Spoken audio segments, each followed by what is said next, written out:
au Seigneur Emmanuel Jésus-Christ de Nazareth qui avait laissé le trône à Yaki à Mokili pour kukufa pona batu nyonso ya mokili, parce que la Bible dit dans Jean chapitre 3 verset 16, car Dieu a tant aimé le monde et qu'il a donné son fils unique afin que quiconque croit en lui ne périsse point, mais qu'il ait la vie éternelle. Vous êtes bien branchés sur Le Peuple d'abord télévision, la chaîne sacrée et panafricaine, et nous sommes là dans le cadre de notre mission Actualité chrétienne, une émission que vous aimez beaucoup à travers le monde entier. Et je vais juste vous rappeler, si vous êtes un enfant de Dieu, c'est-à-dire aux chrétiens et au salaka quelque chose, alors voici un espace pour nous au promouvoir aux œuvres aux réalisées, aux chrétiens, aux musiciens, aux pasteurs, aux businessmen, aux innovateurs, au salaka mambo mais aux moines. Alors chaîne ou encore cet espace actualité chrétienne et zaponayo pour que tout ça la promotion nayo. Alors aujourd'hui, je ne suis pas seul dans les cadres de notre mission actualité chrétienne. J'ai un invité avec moi que vous allez découvrir ensemble. Il s'appelle le frère Bahati Djoumale. Tu as prononcé bien Djoumale? Oui, c'est bon, Bahati Djoumale. Djoumale. Ok, Djoumale. Oui. Donc, accent Djoumale. Djoumale, oui. Frère Okay. Bahati Djoumale. Frère Bahati Djoumale, chantre de l'éternel. Oui, oui. Ok, bonne santé. En tout cas, par les grâces de Dieu, nous allons bien. Par la grâce de Dieu, oui, nous allons bien. Et sans on nous met le bus na actualité chrétienne. Bon, sango na memeli ba nzambe parce que nous sommes musicien chrétien. Okay. Na sali album, mais na minute on a déjà na TV. Nazana single ezoleka histoire à vinanga ba nzambe belé bazolanda yango histoire sali album to sali single. Bon na sali album mais na minute o ezoleka eza deux chansons eza na ba clip. C'est déjà deux clips. Donc sali album c'est la pardon to ki malem na mono ki mbang makasi donc mais c'est so to ki malem au sali album eza na combien de titres? Album eza na 6 titres. Album eza na 6 titres, mais jusque là au sali deux clips. Il y a on désolé qu'a déjà na chaîne télévision. Oui, oui. Alors lelo où y a na actualité chrétienne pour copier ça avec beaucoup de détails, n'est-ce pas? Oui. Voilà. Alors avant de continuer, je vais rentrer au niveau de la régie, balancer biso clip nayo, histoire ya vinanga. Il y a on les titres. Histoire ya vinanga. C'est parti avec la régie, les clips de notre frère Bahati Djoumale, histoire ya vinanga.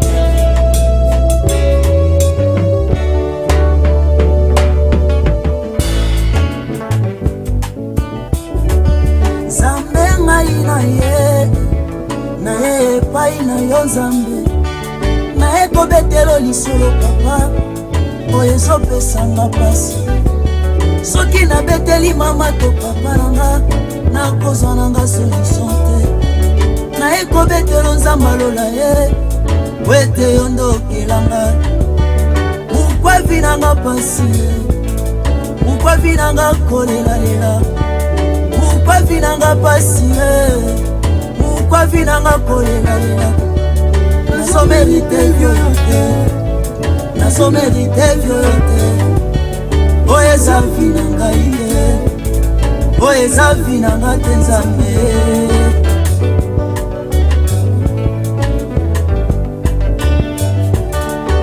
nabotama na pasi ngayo nakola na pasi ngayo natanga na pasi ngayo pourkua vinanga kaka pasi nzambe nini nasali te na mokili oyo nzambe wetenga na seretrouve nzambe mokolo moko navandi na ngai nabimi mpo na koluka mosala natamboli na ngai patu nazwi na nga mosala kosala te nake kobeta porte na lopango moko natuni mama nazoluka mosala alobi mwana nanga mosala eza te mosala oyo eza koteka ngai natali likolo natali na se namoni autrement kosala eza te nazimi koteka ta mai Yavinanga, chanté par le frère Bati Djoumale, Tozanae sur ces plateaux peut-être au Tikozoabi Siko, la émission Actualité chrétienne, Nayende Toza, na plateau Autobé Tamasolo ya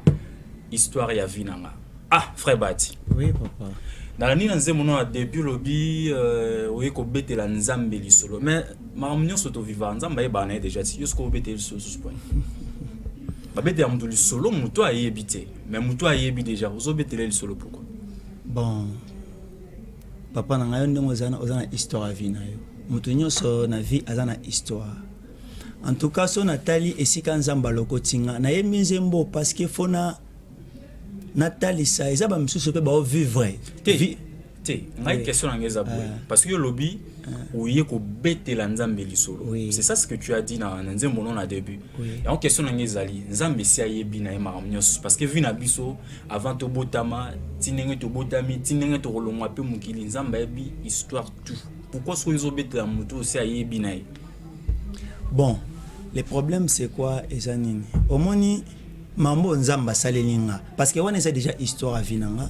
Ils ont battu mususu pe bazo vivre histoire ngo.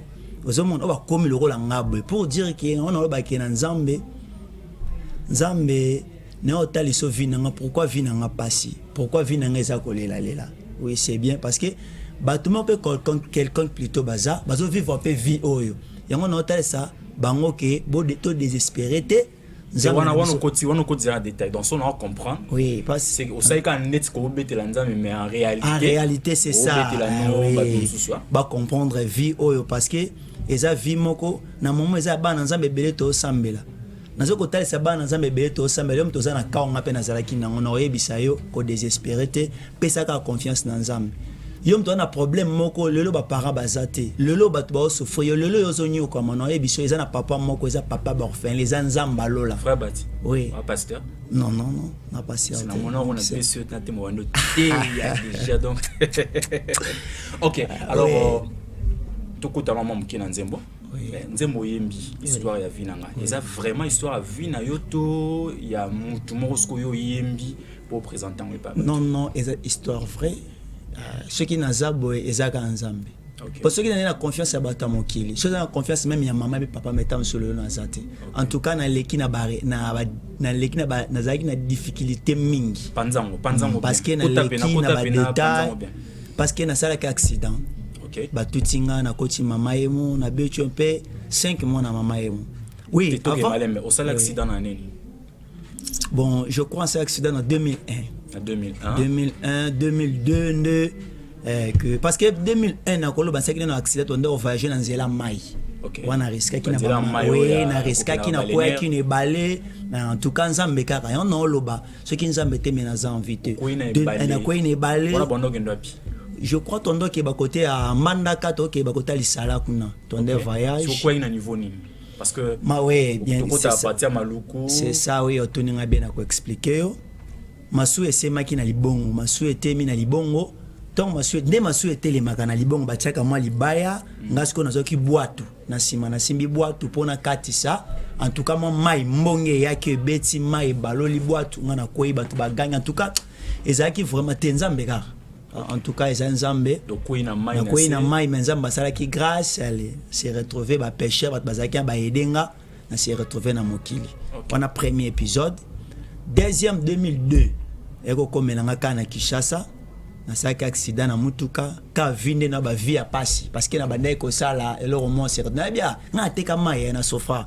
oui na 4 cas ya koteka ko luka ko débrouiller ne na traverser goudron mutuka ye ezunga accident bakina na hôpital nyonso babi non impossible kana est incurable en tout cas awa to ko supporter te ba transfert ngana komi mama yemo to na komi mama yemo donc ezaka nzambe mbenga leo na za bon moite mbenga za vite en tout cas ezaki na bato belé to ba monenga babaki ba espoir na bango ezaki te ngana za so en vie mais nzamba senga ngolo lelo en vie nzambe na ngatika ki ngaite malgré bato babo aksenga mengana mama na ngato zalaki ti lelo na za mutu moko témoigner pour ngabi oyo en tout cas serviteur de Dieu mobimba en tout cas okufa lelo tazane loko nzambe okufa te nzamba zana ende nzamba selenga male mbeti lelo to vivre na ngola nzambe ni na tala ki bola nzambe en tout cas te yone robeta histoire à vie nanga na si pas ndeko na profiter ko c'est pas ndeko baleka ki na ka oyo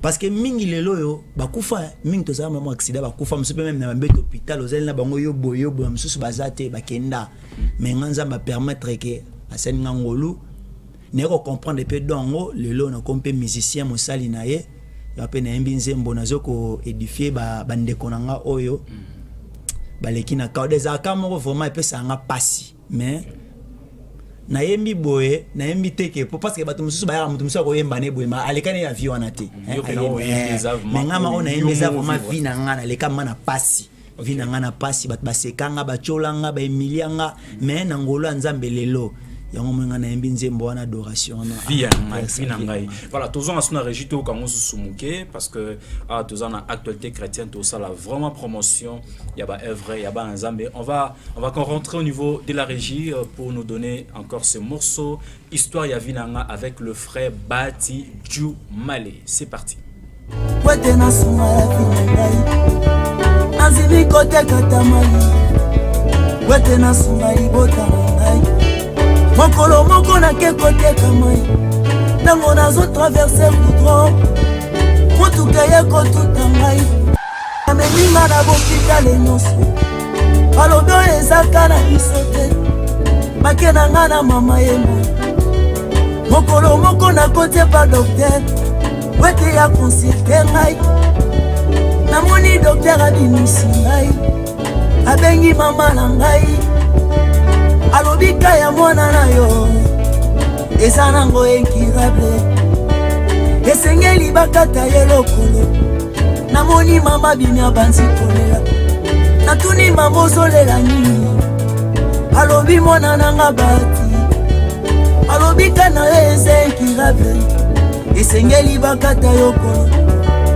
esika nazalaki na bandi kolela ntango naza nanu boye oya nanga kaka na pasi ye kolata nanga na pasi ye bongo soki bakati na lokolo ngai nakosuka wapi ye ngai natambola na babeki ngai oyo pasi nini na motema nabona ngai nabona nga vi oyo nabona papa ye nabona nga vi oyo oyo nga naza komona eza nango vi na ngai te papa chance badone ya vi na nga nzambe Emmanuel chance badone ya vi na nga nzambe na ngai mokolo moko navandi na ngai na pasi na nga na motema namoni telefone nange soni na fini yesenga na yambi namoni babenginga balobi papa na histoire ya vinangai avec le frère Bati Dju Malé tozanae sur ces plateaux bozomonae. Alors frère Bati obandi koemba depuis quand? Bon on a beti li solo tane ko na 2002 na bimi na sena moyemiti 2002 2003 na komi ko servir nzambe na komi ko kende église wana mana ebe teke na zana donc oyemba dans servir nzambe na komi ko yemba na chorale na bandi ko cadre ba ne codim chorale oui. Bon wana c'est ça ton assisio bitena bindeng ba teke nga serviteur de Dieu qui oza serviteur de Dieu oza musena nzambe monene fo azalaka temps en temps ko kelibo so nzambe nande ko kene na église nandi ko yemba na chorale na persévérer na ko yemba na groupe moko groupe de ka ba quartier kaka na ko yemba titi nzambe osala nga grâce c'est groupe ni groupe moko ezalaki so betal sur la parcours na ouais groupe moko les archanges groupe moko pe frère na biso pe frère Njoli azaki na kati église tondi ko yemba tozo yemba groupe pendant to ko les archanges en zone ya frère Makesi Pati non wana te ko longa to kena frère moto zaki ne wana frère Njoli les archanges wana te nandi ko yemba titi ko évoluer maleme nzambe osala nga grâce ngape na créer groupe na groupe wana ne ko testidio ton ne ko testidio na yembi ande na bem 6 titres 6 chansons de ne osala nzambe permet ozo deux clips et on est relancé. parcours na na bandaki wana choral ti ne okota ti ne ko sala na studio. Alors nous allons continuer toujours pour œuvrer dans la église. Oui, Anazali, en tout cas vraiment n'apprécie premièrement mon pasteur évêque Kabongongo et Joska on a papa nanga n'apprécie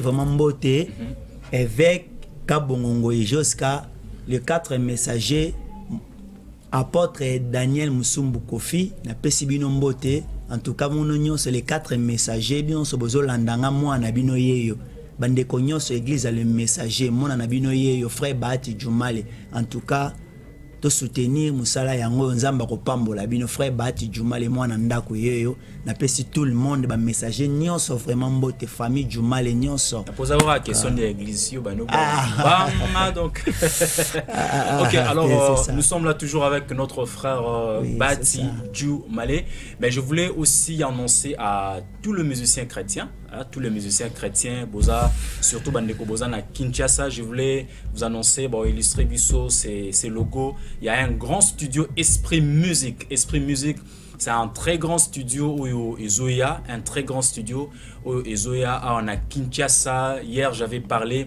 avec le propriétaire, il y a un studio Oyo. Hein? Donc, c'est aussi un serviteur de Dieu, c'est un musicien chrétien, le frère Papi Kambulu. Il y a un niveau à Europe précisément, en Suisse, né à Kanisaki. Kinshasa à Kanisa Bango pour leur donner un très bon studio. C'est vraiment un très grand studio. C'est l'un des deux soleils donc Bino Bunga live. Donc il y aura vraiment une très grande table donc live via Minene et Kosalama. C'est un très grand studio pour na bisonio sur musiciens chrétiens. Donc vous avez vraiment rendez-vous. Il m'a dit si tout va bien. Déjà au mois de décembre studio et ça l'a lancé donc on va encore retourner ici dans actualité chrétienne pour que Topé Sabino news somala mais hormis ma studio le frère Papi Kambulu a un très grand concert où kozala na Kinshasa donc tous ont déjà rendez-vous ça va réunir tous les musiciens chrétiens il m'a parlé beaucoup plus de nouveaux jeunes talents au Bimi Sikami Mingi Mikolo et tous ensemble là avec le frère Papi Kambulu donc bon noter d'abord pour le studio Esprit Musique studio Yamunene Ezoya déjà pour très bientôt avec le frère Papi Kambulu mais aussi concert Ekozalape à na Kinshasa donc j'ai profité pour saluer aussi tout le monde bandeko nyos bolanda biso na niveau ya Europe surtout bandeko baza na niveau ya Suisse bandeko baza na niveau ya Belgique Suède partout que Dieu vous bénisse bolingaka émission na bino actualité chrétienne makasi alors frère Bahati nayoki selon ndenge nazo comprendre apparemment au Sali Studio Yomoko dans un producteur té. Oui, en tout cas na Sali Studio nga mo ne be fort nanga na producteur té mto ko soutenir vraiment à tes mains mwanza bazo sunga ba quelques frères tozo yedene makamso mikemike ko sunga mais producteur vraiment azati ça jusque là mais quand même on a besoin producteur. Oui, nazo profiter pe ko lancer message oyo bana na nzambe nyoso musala sunga nde yango parce que oyo soki oloni obukelo ka malamu nzamba en tout cas opambola yo na posa ya producteur mutoko ya asunganga pour que loko ebima bana nzambe ba pambwama bato ba yo kango vraiment et aux vraiment très important. OK, mais à part album, est-ce que en fait producteur Azoya dans tous ans la fois que nous lancé appel producteur Azoya mais en fait à part album, est-ce que vous avez déjà un programme où vous planifiez déjà un concert au Korobeta? Bon. Ce qui en attendant producteur, est-ce que vous avez déjà planifié la production? Non, on a production, mais bientôt nous avons un concert moro dans Korobeta en église. Nous avons un lissus parce que les anda comme biso, les ali, tokoya, na koya lissus ko présenter programme dans un concert moko na décembre à mai. Nous avons un vraiment na non planifié vraiment déjà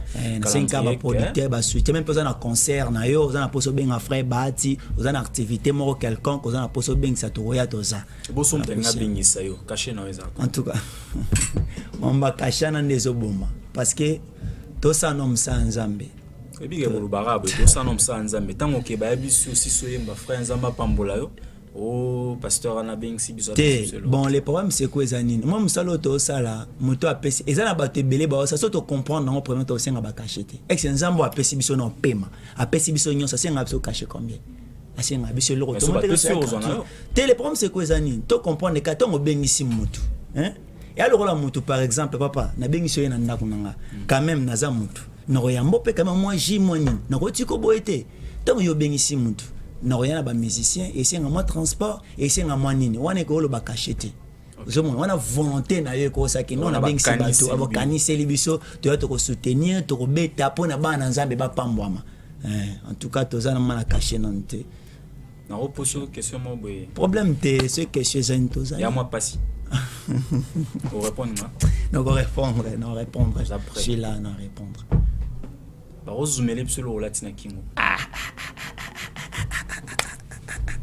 mais scandale très bien bon somono lati wa ba chaîne aminene maman on est en musicien chrétien hein oui les esthétique conception na biso to longola idée on est en le côté ça comme simple kaka ils ont esthétique kaka la esthétique selon ma kanisa to kanisa non croire ils ont signe malédiction il y a solo mais oui couleur sur ma tête parce que comment qui malédiction pour la humanité bon ils ont encore simple on côté détail belé te mais l'autre latikara na latina ngaka que l'autre faut ça na côté na ba détail avant to ki musique to na TV truc oui ça va mais na zone mki na régie tout landa ndeko mususu pe aza pe musicien chrétien pas olukaka producteur mais a lancé déjà l'album là il s'agit de frère Gelor Basangwene avec ses cantiques Goi Goi azotina soto samsala yo moni bando samsala o tekama na yo mais bu bage batutio na nzela mais yazo encourager toujours tout ça musala a boy bata Goi Goi. C'est parti avec ses cantiques Goi Goi. Bobola babungisa kango kaka na musala ata to changer ka régime soki to salite bobola pe ko silate moto na Goi Goi kende kotala fu ekola moto na Goi Goi kende kotala fumi ekola na kelasi na ye ozwa mayele osaye sala sinse epesa melinga na yo sala musala osayo yo yo yako sala sinse haleluya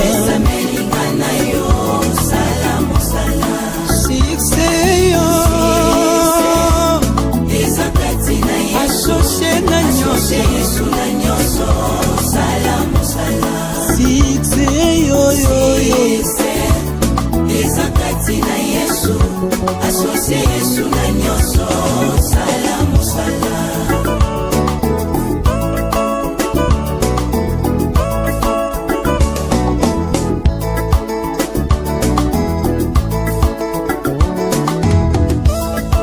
mbula ekonoke pona moto nyonso imakende koluka nzamba kokiosunga nzamba alobaki uta ebandeli mwasi akobota na pasi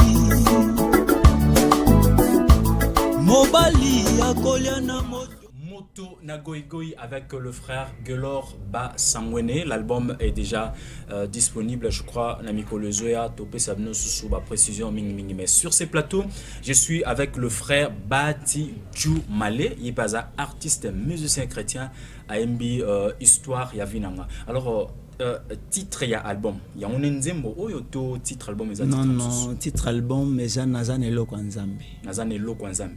Il y a un message clé par rapport à titre. Bon, message clé nanga eza que na parcours nyonso na beti na nyonso oyo na otiko loba awa. Na loba ika que na conclure nazana eloko nzambe. Parce que ceux qui nazana eloko nzambe te metam sunga na vie nazate.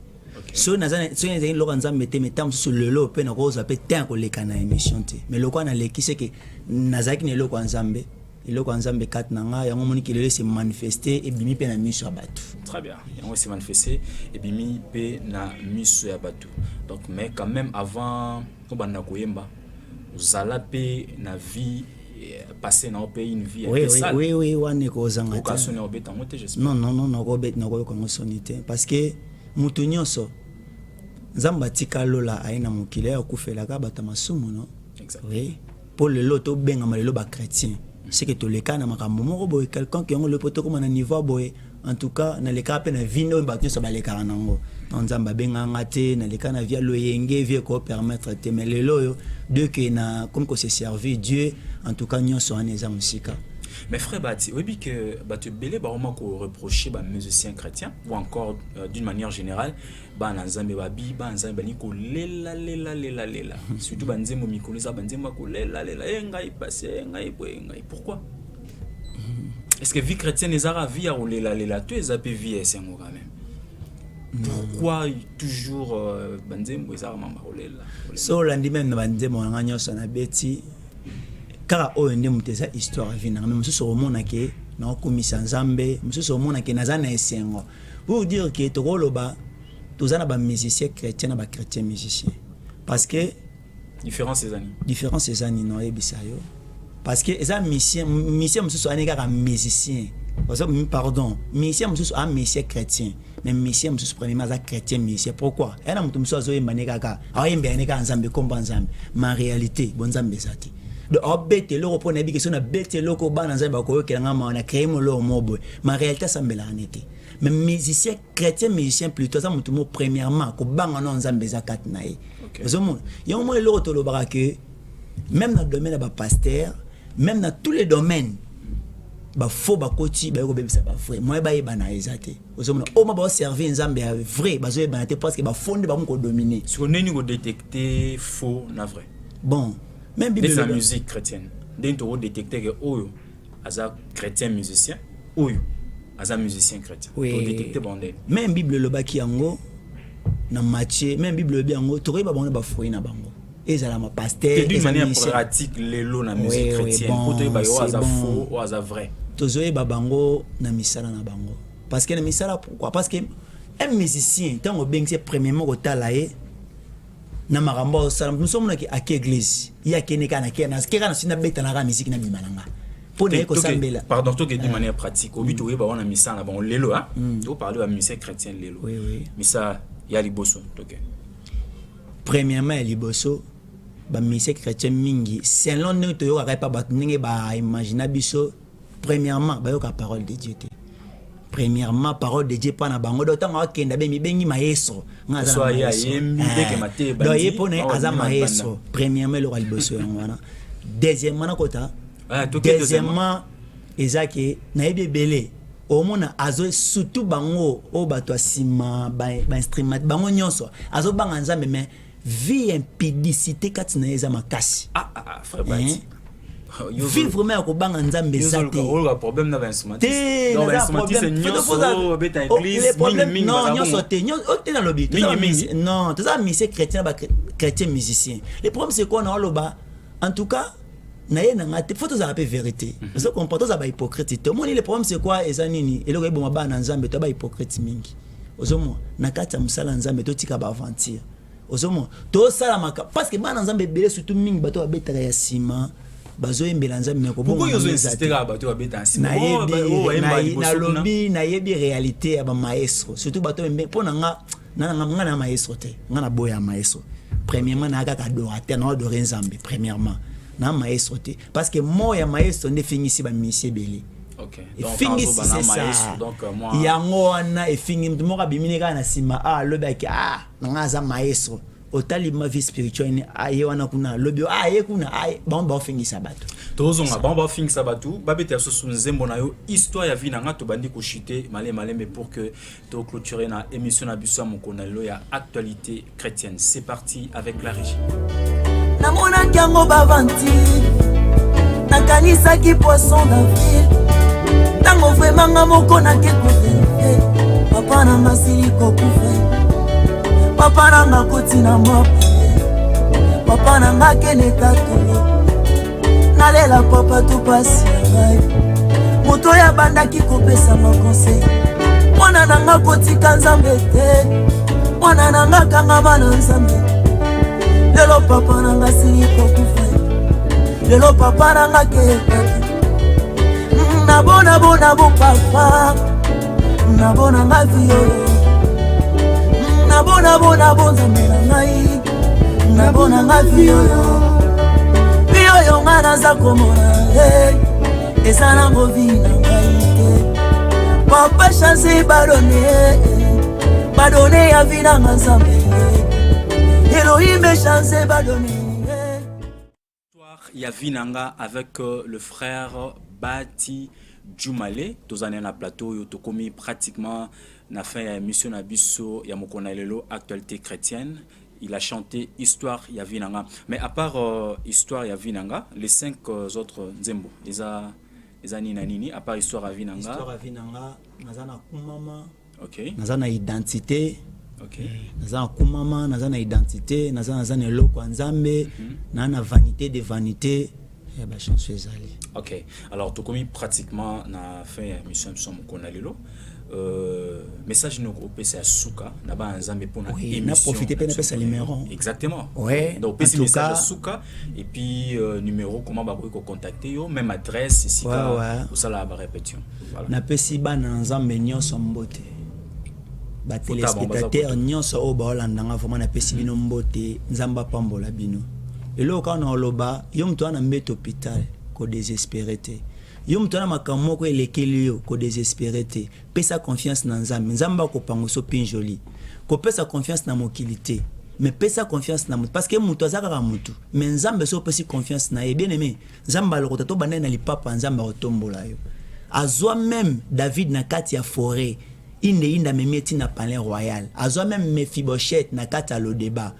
Azalaki oyo mutoyo bande ko saboter babaki muto azata na tina te mais nzamba sali ngolu bien aimé no yebisa yo mtozo landanga servi nzambe kolemba te nzamba o bénir yo na profiter ko pesa numéro nanga plus 243 089 41 15 466 plus 283 41 pardon plus 243 41 15 466 Nzambe apamolo bino nyonso bozolandanga famille Djoumale nyonso bana Nzambe nyonso na pesi bino nzo mbote ba messager mwana na bino yeyo le messager mobimba en tout cas bo soutenir frère Bati Djoumale yeyo Zambalola apambola pe a bénir bino Zambalola apambola bino nyonso oyo bozwaki occasion ya Orlando biso un petit coucou à ma grande famille la famille Ngimbi Nzaou ya solo kwa Nzambi bao baza Kinshasa bao baza namboka ba pa en États-Unis d'Amérique la grande famille je vous salue je salue aussi ma famille mon gouvernement yanda kunangai ma première ministre et puis ministre à budget première ministre madame Ngimbi et puis ministre à budget la championne ministre à budget, coucou à toi. Que Dieu vous bénisse, vous étiez très nombreux. Merci aussi Nabande Kobalanda Bisso, na centre médical, il y a Dr Gelor Bassangwene Boutiara télévision, Bozolanda Bisso, ancien trésor. Je vous salue, que Dieu vous bénisse, que Dieu vous bénisse. C'était un très grand plaisir d'être ensemble avec vous dans cette émission Actualité chrétienne. Je vous rappelle, Oyeko Zwabiso peut-être Nasuka, Actualité chrétienne, Ezapona Yomo Nanzambe, Oyo Osalaka quelque chose. Donc, Osala musique, au théâtre, Osalaka business, on est tout ça. Promotion ya Oyo Bozako Sala. Aujourd'hui, j'étais avec le frère Bati Djoumale, artiste et musicien chrétien, Nayende Tobete Masolo. Que Dieu vous bénisse. On se voit à la prochaine chaque jeudi à partir de 15h, samedi à 15h et puis dimanche à 16h15 sur Le Peuple d'abord télévision, la chaîne sacrée et panafricaine. Que Dieu vous bénisse. On se voit à la prochaine. Au revoir. Ye bibo moyinanga atana butu atana moye Yesu wanga wa mikolo nyonso Yesu wanga wa mikolo nyonso Ye bibo moyinanga atana butu atana moye Yesu wanga wa mikolo nyonso